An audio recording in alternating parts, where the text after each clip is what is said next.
पुरानी नहीं है, जो पाठ चल रहा है ये बहुत बड़ी बात है। माई के धाम में ये पाठ हो रहा है। स्थानीय जो भी लोग हैं, मैं प्रत्येक दिन सबको मिलूंगा। आप कथा भी आके सुने, ब्राह्मणों का दर्शन करें, दुर्गा पाठ का आनंद लें। बहुत आनंद हो रहा है। दुनिया तो इतनी बड़ी है, लेकिन मैं कितना बड़भागी हूं कि माता वैष्णो देवी प्रत्येक वर्ष चैत्र की नवरात्रा में देवी भागवत की कथा सुनने के लिए इस दास को बुला लेती है और आपको माध्यम बना देती है। आप सब भक्तों को माध्यम बना देती है। इस कथा को आपके पुरखे तो सुनेंगे ही, लेकिन आपके माध्यम से मां वैष्णो देवी कथा सुनेगी। तो ये आप कितने भाग्यशाली हैं, आप कितने पुण्यवान हैं, कितने पुण्यशाली हैं आप। तो यह सौभाग्य मौका आपको प्राप्त हो जाता है। मैंने तो मां को प्रार्थना की है, हे मां, जीवन के अंतिम श्वास तक इस नवरात्रा में तू अपने चरणों में बुलाते रहना। तेरे चरणों में बहुत अच्छा लगता है, बहुत बढ़िया लगता है।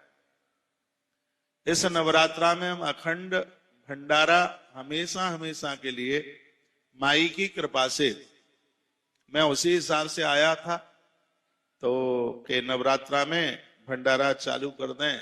जैसे गुलशन कुमार जी का इतना अद्भुत भंडारा, मैंने तो बहुत छोटे समय से उस भंडारे को देखा। मेरा विद्यार्थी काल था। आप जो सोच लोगे भगवान उसको पूरा तो करता ही है। मैं एक यज्ञ में आया था। इन बच्चों जैसी मेरी उम्र होगी, ज्यादा तो उम्र थी नहीं, 16 साल की रही होगी उम्र। तो मैं एक यज्ञ में आया था। बिहार के कोई महाराज जी ने यहाँ यज्ञ कराया था, पहली बार आया वैष्णो देवी। तो वहां भंडारे का प्रसाद लिया। मेरा विद्यार्थी काल ही था, लेकिन सोच देखिए हमने क्या क्या, कभी हम भी इतने बड़े आदमी बन जाएंगे सो वैष्णो देवी में ऐसा भंडारा चालू कर दें। ये पता ही नहीं था कि ऐसे कथावाचक बन जाएंगे जगह पर। मैं तो उस समय की मैं बात कर रहा हूं। तो मैं आज शर्मा जी के पास बैठा था।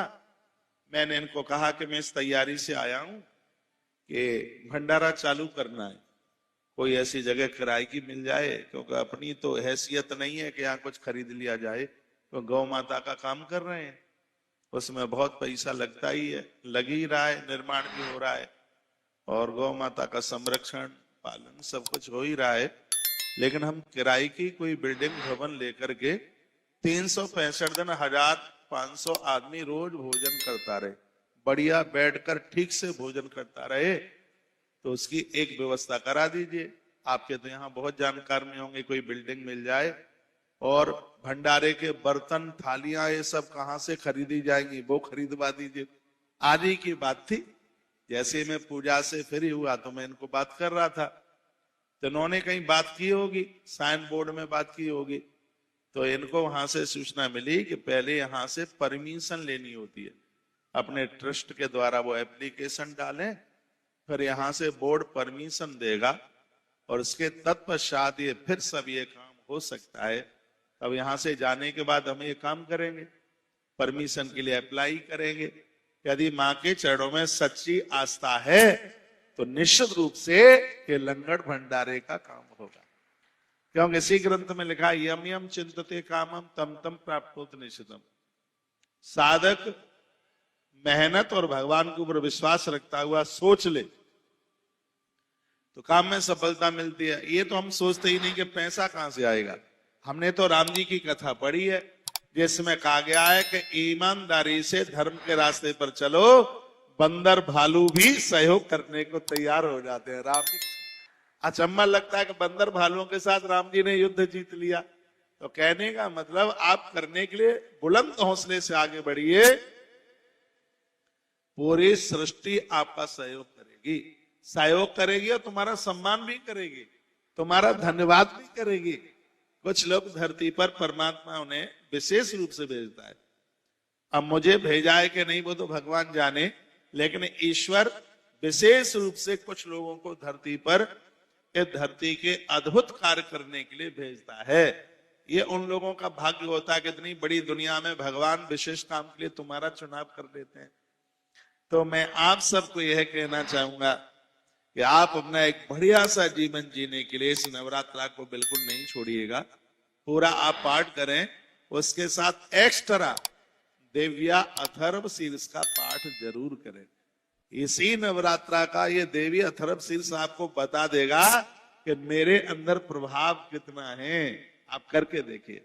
युवा भाइयों को कहूंगा, युवा बहनों को कहूंगा, मैंने शुरू किया है आज से यह पाठ, आप भी कीजिए।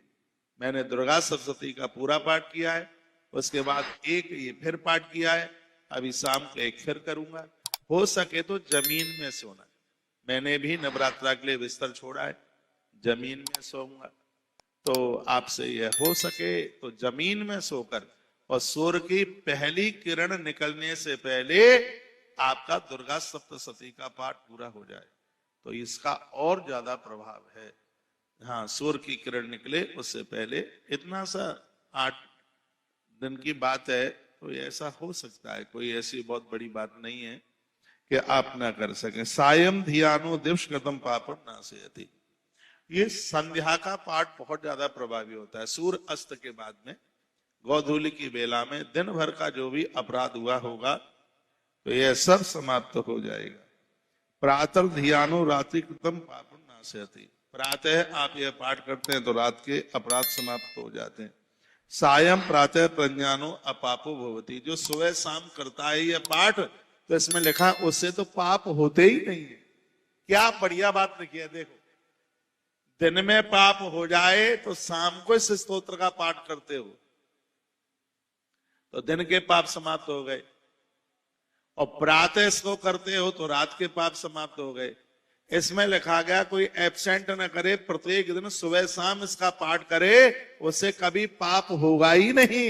ये स्वयं मां अपने मुंह से कहती है, मां भगवती जगदम्बा अपने मुंह से कहती है। तो वो कहती है कि सायं प्रातः प्रज्ञानो अपापो भवति, जो साय और प्रातः इसको करते हैं अपापो, यानी वो पाप उनसे होता नहीं है, यानी वो पाप से बिल्कुल अपने आप में रहित हो जाते हैं।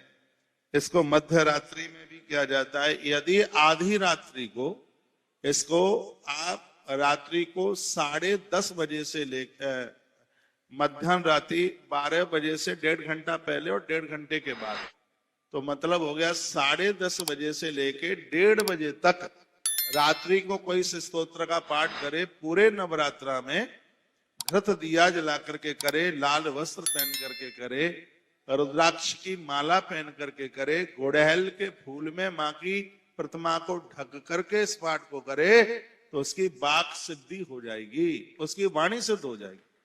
वो मुंह से जो कह देगा वही हो जाएगा। ये देव्या अथर्व शीर्ष का इतना बड़ा महत्व है। तो ये मध्य रात्रि की बात कही जा रही है। रुद्राक्ष की माला पहनकर, रक्त वस्त्र पहन करके, उसमें तो काले वस्त्र भी पहनने की बात कही गई है, वो तांत्रिक लोग करते हैं। आप यही धुले धुलाए वस्त्र पहन करके ये आप कीजिएगा, बहुत आनंद हो जाएगा। आप वाणी से जो कह दें वही पूरा हो जाएगा। वाक सिद्धि का मतलब ये है, आप जो स्तुति गाते हैं वो तत्काल भगवान को स्वीकार हो जाए।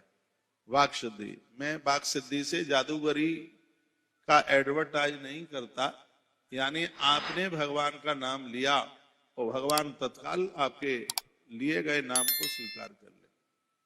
आपके मुख से जो प्रार्थना निकले, इससे लोगों का कल्याण हो। मेरी दृष्टि में वही एक बहुत बड़ी वाक सिद्धि है। तो यह आप कर सकते हैं। 1:45 बजने को हो रहा है और आप बहुत बड़ी तादाद में आज के कार्यक्रम के साथ में जुड़े हुए हैं।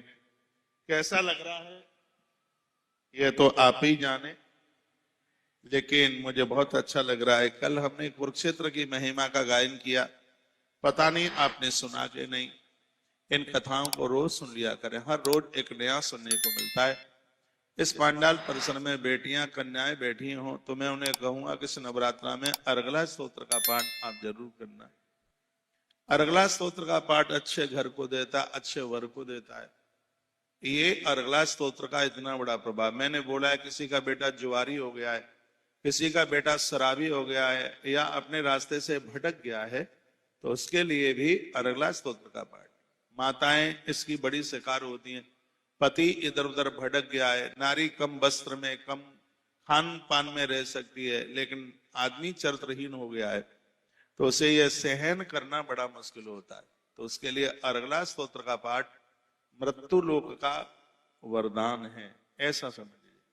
यदि किसी के दुश्मन बढ़ गए, किसी ने प्रॉपर्टी पर कब्जा कर लिया है, मकान खाली करता नहीं है, किराएदार मकान में घुस गया, खाली करके ही नहीं जाता, इतनी दिक्कत परेशानी है, दुनिया में जितना भी पूजा पाठ का क्रम बताया गया होगा तो उसमें मुझे दो दिखाई देते हैं। एक मैं गणेश पुराण से बोल रहा हूं और एक मैं मार्कंडेय पुराण से बोल रहा हूं। गणेश पुराण में तो वर्णन है कि हर बुधवार के दिन गणेश जी पर 21 दूर्वा चढ़ाइए, आपकी प्रॉपर्टी खाली हो जाएगी, आपके हक में हो जाएगी। लेकिन मार्कंडेय पुराण में 32 नाम माता जी के, 32 नाम माता जी के आप बोलिए, दुश्मन परास्त हो जाएगा बिल्कुल, और आपकी प्रॉपर्टी, आपका खजाना। कभी कभी तो भाई लोग बेईमानी कर लेते हैं, परिवार के लोग बेईमानी कर लेते हैं, उनका हिस्सा मारा जाता है, उन्हें मिलता नहीं है।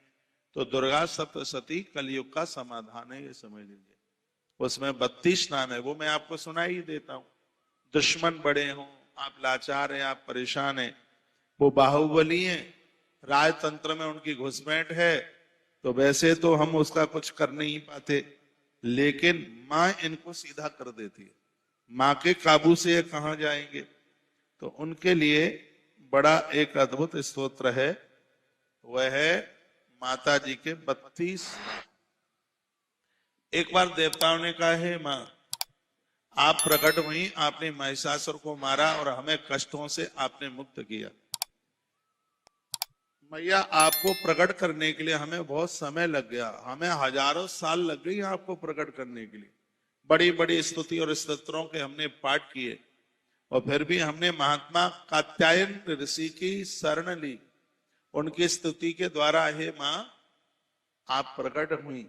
और हम हजारों सालों से आपकी स्तुति कर रहे थे, आप प्रकट नहीं हुई, और महात्मा जी ने 3 दिन में आपको प्रकट कर दिया। तो इसका मतलब क्या रहा? महात्मा कात्यायन ने तो 3 दिन में प्रकट कर दिया आपको, और हमें हजारों सालें लग गई। साधु ने 3 दिन में प्रकट कर दिया। तो इसका कुछ रहस्य है क्या? माँ ने कहा रहस्य है। क्या रहस्य है? इन महात्मा जी को मेरे 32 नाम सिद्ध हैं। वो मैया